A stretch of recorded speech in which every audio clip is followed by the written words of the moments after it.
Fernando Nakagawa, tudo bem? Boa tarde, tudo bem? Você vai falar pra caramba hoje, já tá sabendo, né? Fala sim, fala sim. Gente, é claro que ele tá aqui para explicar todos os detalhes dessa nova regra fiscal, aliás, proposta, né? Proposta. Calma Mas lá. a promessa é de tentar... Tudo isso que a gente acompanhou, Tainá, é a tentativa do novo governo de colocar na mesa ali para o Congresso Nacional avaliar um substituto de fato do teto de gastos. O teto de gastos é a regra que vigora oficialmente até agora para tentar controlar as despesas públicas, evitar que o governo saia gastando de maneira descontrolada. Por que é importante essa discussão? Porque as nossas contas públicas têm sistematicamente resultado negativo, é que nem quando a gente entra na conta no negativo, na conta corrente, e é assim, infelizmente, que tem acontecido com o governo. Para tentar contornar isso, o governo propôs o seguinte: nessa primeira tela, a gente tem a mecânica simples dessa história, Tainá. A gente começa essa jornada, que o ministro mencionou, com uma meta de saldo das contas públicas. É o que os economistas chamam de superávit primário. O que é isso? É terminar o ano com algum dinheirinho ali na conta do governo, no caixa do Tesouro Nacional. A gente já fala sobre a meta, mas qual que é a mecânica? Existe essa meta e se o governo cumprir a meta, ele vai poder aumentar os gastos públicos em até 70% do aumento da receita. E essa alta tem um gatilho.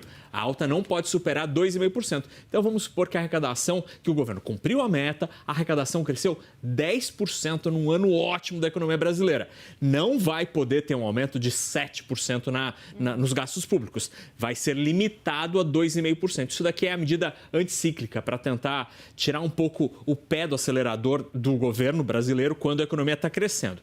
Agora, se o governo não conseguir cumprir a meta de terminar o ano com um saldozinho na conta corrente, o que acontece? Meta descumprida, o gasto tem uma punição. Ele só vai poder crescer metade do crescimento das receitas.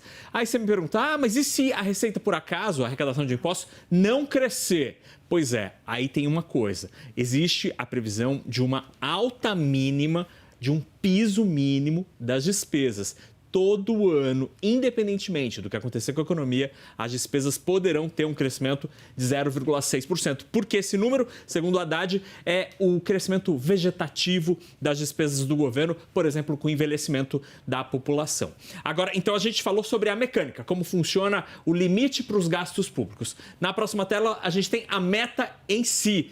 A meta do governo, ele estabeleceu que este ano termina o ano, a meta, o desejo é terminar com o equivalente a 0,5% do PIB.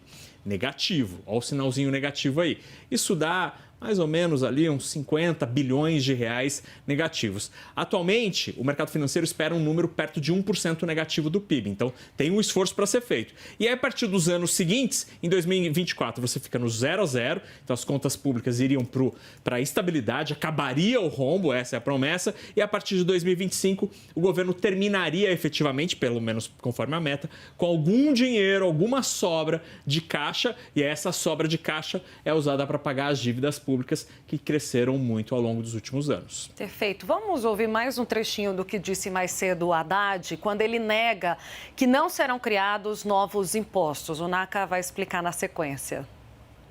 E eu quero dizer uma coisa que eu disse tanto para o deputado Arthur Lira, presidente da Câmara, quanto para o presidente do Senado, o senador Rodrigo Pacheco.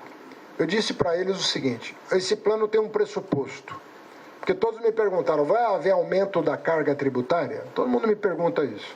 Depois que vira um arcabouço, fala, é consistente, mas nós queremos saber se essa consistência implicitamente exigirá um aumento da carga tributária. Se por carga tributária se entende criação de novos tributos ou aumento de alíquota dos tributos existentes, a resposta é, não está no nosso horizonte.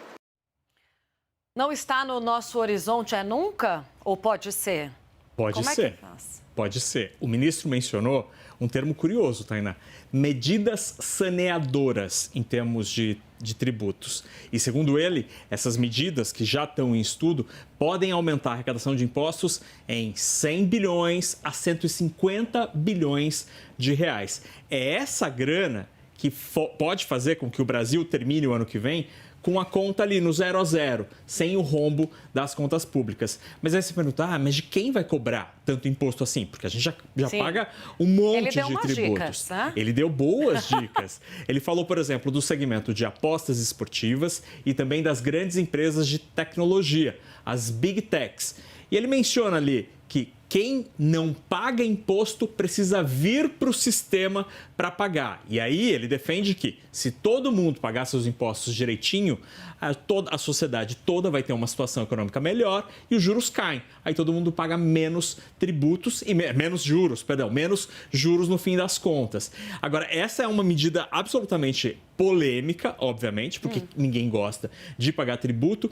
E o ministro faz um jogo de palavras ali em que ele fala, não vai ter aumento da carga tributária se você entender a carga tributária como aumento de novos impostos, por exemplo. Criação de impostos. Ele falou, não vai ter CPMF. Como criação, né? Como? Perdão. Você fala como criação Exatamente. de novos impostos. Agora, mas isso não quer dizer que ele não vai mexer no que já existe. Exatamente. Ou um segmento que hoje tem um benefício tributário, ele pode começar a ter que pagar. E é assim, pelo lado das receitas, ele quer arrecadar mais dinheiro para tentar equilibrar as contas. Não é como muitos economistas defendiam, usar a tesoura para tentar cortar os gastos públicos. Sobre isso, Haddad praticamente não falou. O que ele quer é arrecadar mais dinheiro para conseguir, então, equilibrar as contas públicas. Perfeito.